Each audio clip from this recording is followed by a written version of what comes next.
Muy bien, compañeros y compañeras, continuamos desarrollando el tema de la clase de hoy.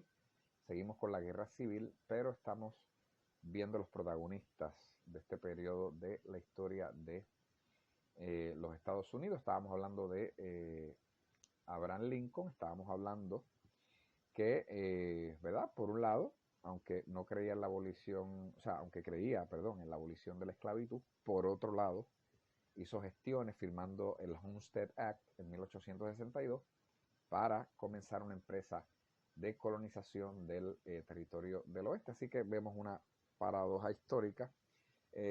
Lo mismo ocurrió, trayendo un equivalente a la historia, lo mismo ocurrió con los indios taínos en el Caribe, ¿verdad?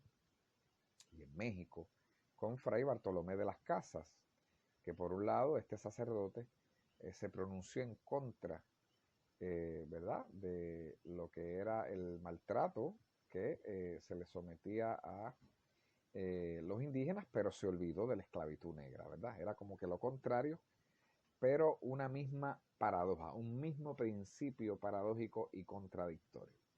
Pero eso es un paréntesis histórico.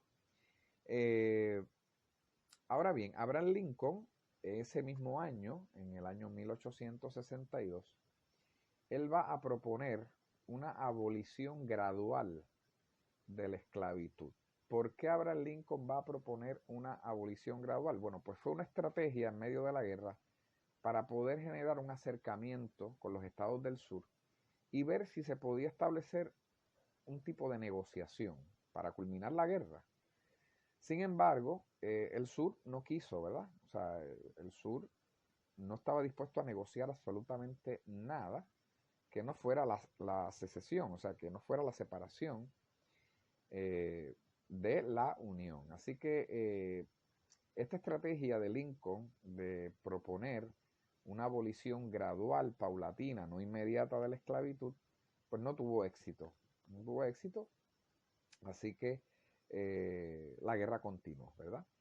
Y en el año 1863 se va a firmar el decreto de la emancipación de los esclavos en toda la Unión y Abraham Lincoln, ¿verdad? Para demostrar que, que ese decreto no era algo temporal, ¿verdad? Porque surgió preocupación tanto de Abraham Lincoln como de muchos funcionarios del gobierno y de otros estados.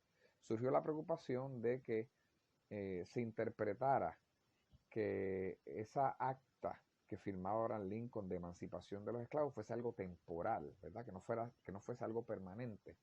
Así que para demostrar que esa acta iba en serio, o sea, que la libertad y la emancipación de los esclavos iba en serio, eh, se estableció y finalmente se aprobó la 13ª enmienda de la Constitución de los Estados Unidos, la enmienda número 13 de la Constitución de los Estados Unidos que prohibía la esclavitud. Y dice así la 13ª enmienda de la Constitución: ni en los Estados Unidos ni en ningún lugar sujeto a su jurisdicción habrá esclavitud ni trabajo forzado, excepto como castigo de un delito del que el responsable haya quedado debidamente convicto. Así que no se establecía en la 13ª enmienda de la Constitución que no iba a haber esclavitud ni trabajo forzado, excepto como un castigo a una persona que hubiese violado la ley.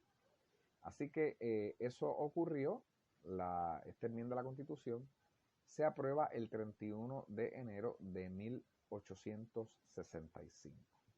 Esa es la enmienda que prohíbe la esclavitud en los Estados Unidos. Tenemos que Abraham Lincoln gana la reelección en el año 1864. Tenemos, yo lo había mencionado en un video anterior, Estados Unidos fue el primer y hasta ahora el único país que celebra sus elecciones generales en medio de un conflicto civil. O sea, es el primer país que en medio de una guerra civil lleva a cabo sus elecciones sin ningún problema y Lincoln gana la elección. O sea que eso no lo ha hecho ningún país democrático hasta el momento, ¿verdad? Y Estados Unidos pues lo hizo, ¿verdad? Así que eso también demuestra el nivel de liderazgo que tenía el presidente Lincoln, que aún en medio de la guerra civil estuviera determinado a celebrar las elecciones. Se celebraron en el año que correspondía, 4 años después, y ganara los comicios electorales. Y a Abraham Lincoln se le conoce por el discurso pronunciado en Gettysburg, en Pensilvania, el 19 de noviembre de 1863. Más adelante yo voy a leer un poco de ese discurso que se ha reconocido como uno de los discursos más hermosos y uno de los discursos más importantes pronunciados en este país. Ese discurso de Gettysburg se pronuncia allí en Pensilvania para inaugurar un cementerio de los soldados que habían caído en esa batalla, ¿verdad? Es una de las batallas más sangrientas que se da. Y bueno, pues el 19 de noviembre de 1863 se inauguró un cementerio en ese lugar, y en el contexto de la inauguración de ese cementerio, Abraham Lincoln tiene entonces, ¿verdad? Tiene la palabra y lleva a cabo este discurso. Abraham Lincoln fallece el 15 de abril de 1865, luego de haber recibido un disparo en la cabeza. Muchos de ustedes, no sé si habrá alguno de ustedes que quizá no sabía esta información, pero Abraham Lincoln es asesinado en el año 1865, luego de haber recibido un disparo en la cabeza en el Teatro Ford. Y quien comete, ¿verdad?, este magnicidio, este asesinato al presidente Lincoln, fue uno de los actores de la obra, un actor sureño, era del estado de Virginia, se llamaba John Wilkes Booth. John Wilkes Booth fue el asesino de Lincoln. Al parecer, John Wilkes Booth logra escapar y finalmente es abatido a tiros en un intercambio de disparos con las autoridades en su estado natal en Virginia. Más adelante sus cómplices fueron atrapados y finalmente ejecutados.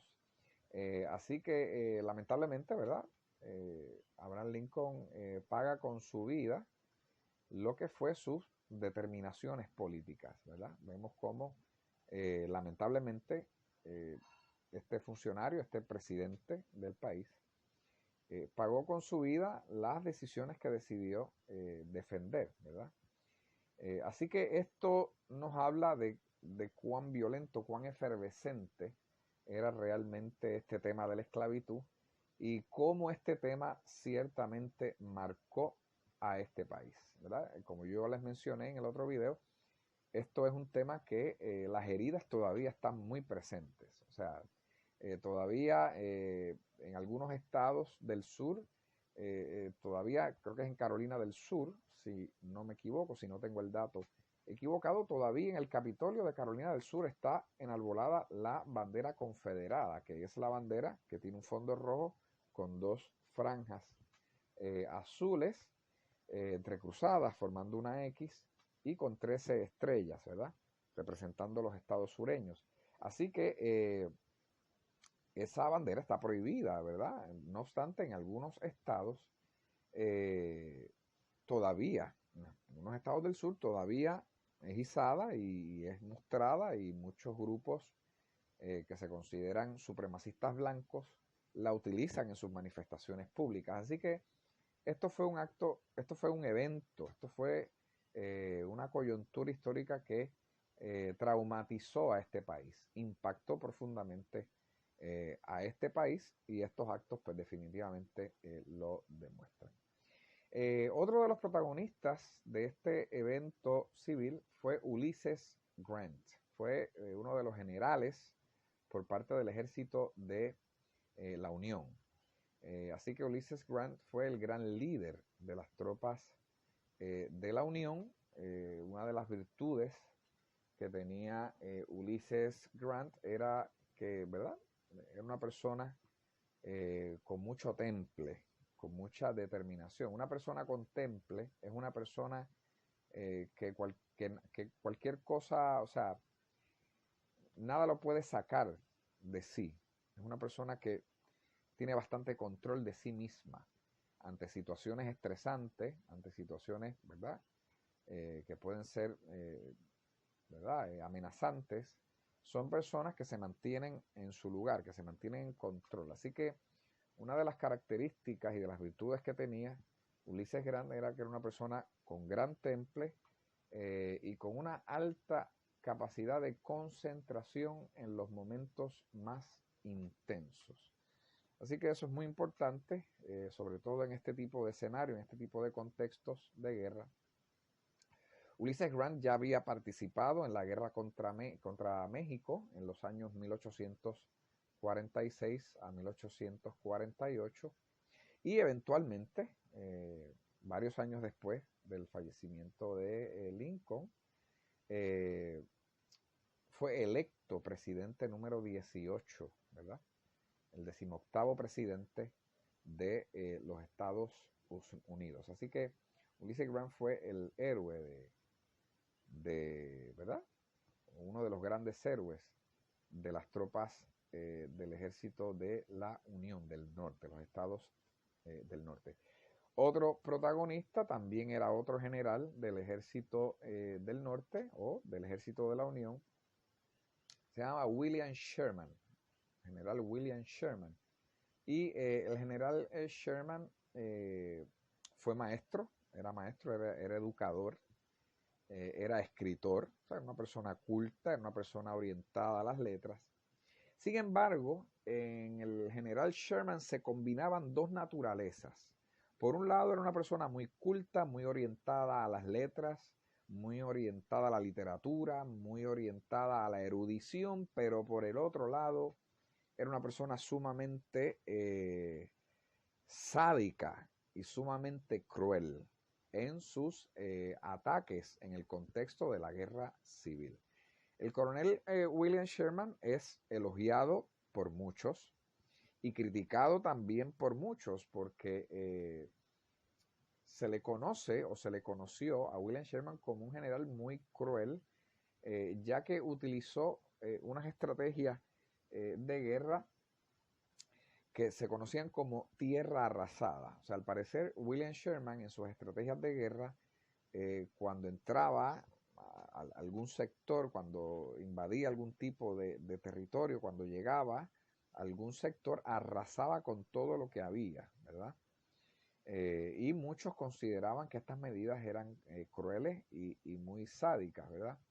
Así que al general, William Sherman se le conoce por esas dos naturalezas que habitaban a él. Una de aparente civilización, pero a la misma vez de mucha crueldad, ¿verdad? En sus estrategias de guerra. Tenemos a Robert Lee, ya aquí Robert Lee es o fue el comandante del ejército confederado, de los ejércitos del sur. Y este comandante fue un militar muy respetado, también había sido parte del ejército de los Estados Unidos, obviamente, y se le conocía, ¿verdad?, por su eficiencia y por su capacidad en estos asuntos bélicos. Se le conoce porque fue el responsable de ganar la batalla de los 7 días. Fue una batalla, ¿verdad?, muy intensa que se dio en Richmond, en el estado de Virginia. Esa batalla se le conoció, como la batalla de los 7 días. Y fue una batalla donde Robert Lee logró defender con mucho aplomo ese estado. De hecho, ese era el estado natal. Ese era su estado natal, el de Virginia. Un dato interesante sobre Robert Lee es que Lee se oponía a la esclavitud, pero prefirió pelear por la Confederación porque, una vez más, ese era su estado natal y sentía una obligación moral de defender su lugar de origen y sus familiares. Robert Lee inspiraba admiración, por las tropas del sur, pero inspiraba también temor a las tropas del norte, ¿verdad? Era muy conocido por, ¿verdad? Por su sapiencia, su sabiduría en el arte de la guerra, así que no era cualquier persona. Y bueno, tenemos esta figura un poco contradictoria porque por un lado no creía en la esclavitud, pero esos lazos, esos vínculos de tipo familiar e histórico, ¿verdad? Que tenían, pues lo llevaron entonces a procurar defender eh, los intereses de la Confederación. Así se expresó Robert Lee cuando estalló la Guerra Civil. Si Virginia se queda en la vieja Unión, yo también. Pero si se separa, seguiré al estado donde nací con mi espada y, si es preciso, con mi vida. No puedo alzar mi mano contra mis parientes, mis hijos y mi hogar. Las palabras de Robert Lee en el contexto de la guerra civil. Muy bien, compañeros, vamos a dejarlo aquí. Luego en la próxima clase seguiremos hablando de una persona que para mí es importante mencionar, de una fémina, Clara Barton. En el documental también se hace mención de ella, pero quiero comenzar la próxima clase hablando un poquito de ella. Ya, bueno, pues como les mencioné, en la próxima clase estaremos entrando ya en elementos o datos importantes sobre la guerra, estrategias de un lado y de otro, algunas batallas, y bueno, pues ya luego de eso estaríamos dando culminación al mismo. Bueno, hasta la próxima clase, muy buenas noches a todos y a todas.